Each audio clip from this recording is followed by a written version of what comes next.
Human life में चार चीजें बहुत इंपॉर्टेंट होती हैं। सबसे पहला होता है हेल्थ, दूसरा होता है पैसा, पावर एंड प्रिविलेज, तीसरा होता है रिलेशनशिप एंड चौथा होता है कंट्रीब्यूशन।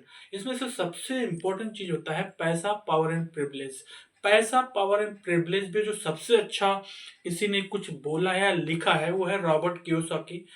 और उन्होंने एक बहुत फेमस बुक लिखी है rich dad and poor dad. Rich dad poor dad का जो सेंट्रल मैसेज है, पूरी बुक का जो सेंट्रल मैसेज है, उन्होंने वैसे तो कई बुक लिखी है और सभी का जो सेंट्रल मैसेज है वो क्या है, इसको यहाँ पे मैं दिखा रहा हूँ, जिसे कहते हैं कैश फ्लो। कैश फ्लो में क्या क्या चीजें हैं, तो income, expenses, asset and liability.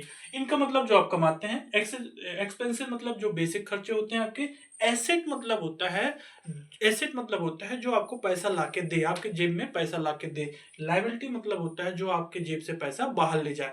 तो तीन तरीके से लोग दुनिया में हैं। एक होते हैं पुअर, दूसरे होते हैं मिडिल क्लास और तीसरे होते हैं रिच पीपुल।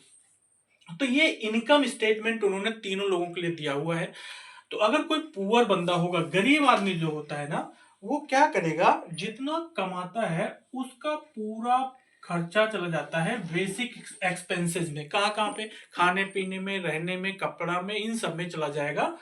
जितना कमाएगा सब उसमें एक्सपेंसेस में चला जाएगा। तो ये होगा पुअर आदमी, इसे कहते हैं गरीब आदमी। मतलब जितना कमाया उतने एक्सपेंसेस में खर्च कर दिया, खाने पीने, रहने, बस यहाँ पर एजुकेशन इस सब में खत्म कर दिया।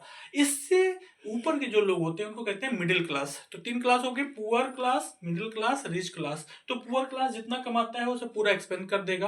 और जो मिडिल क्लास होता है वो थोड़ा सा पैसा जब बचता है ना, तो इनकम के बाद जो बेसिक एक्सपेंसेस के बाद जो पैसा बचता है ना, वो लाइबिलिटीज में खर्च कर देगा। लाइबिलिटीज मतलब होता है जो आपके जेब से पैसा बाहर ले जाए। जैसे कार खरीद लेगा, सोफा खरीद लेगा, टीवी खरीद लेगा, महंगे महंगी चीजें खरीद लेगा, तो उसका पूरा पैसा चला जाएगा एक्सपेंसेस में और जो बचेगा वो चला जाएगा लाइबिलिटीज में। इसे कहते हैं मिडिल क्लास। ये मिडिल क्लास का आदमी होगा।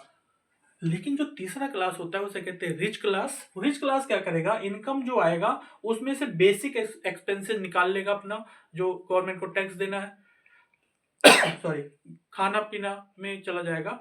उसके बाद वो लाइबिलिटीज में खर्च नहीं करता, वो पैसा लाएगा एक्सपेंशन के जो बचेगा यहाँ पे, वो लाएगा एसेट क्रिएट करेगा। एसेट क्रिएट करेगा मतलब कोई कंपनी खोल देगा, किसी जो पहले से कंपनी है उसके शेयर को खरीद लेगा, कोई आईपीओ में इन्वेस्ट कर देगा, रियल एस्टेट में कर देगा, जहां से पैसा लौट के आएगा। तो ऐसे कई एसेट क्रिएट करते हैं रिच लोग। इनकम आएगा, उसमें बेसिक एक्सपेंशन हटा दिया, जो बचेगा एसेट क्रिएट करेगा, कंपनी खोल लेगा, शेयर खरीद लेगा, आईपीओ खरीद लेगा, रियल एस्टेट खरीद लेगा, कोई ऐसी बिल्डिंग बनाएगा जिससे रेंट जाए।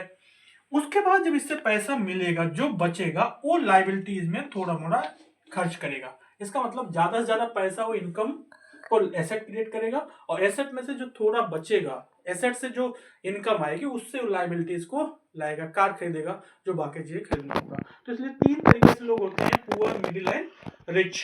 पुअर होगा, जितना पैसा आएगा सब एक्सपेंस कर देगा। मिडिल क्लास क्या होगा, एक्सपेंशन के बाद जो बचेगा वो लाइबिलिटी में खर्च कर देगा। रिच आदमी क्या करेगा, इनकम के बाद एक्सपेंसेस, एक्सपेंसेस के बाद एसेट क्रिएट करेगा, उसके बाद जो एसेट से पैसा आएगा उससे लाइबिलिटीज लाएगा।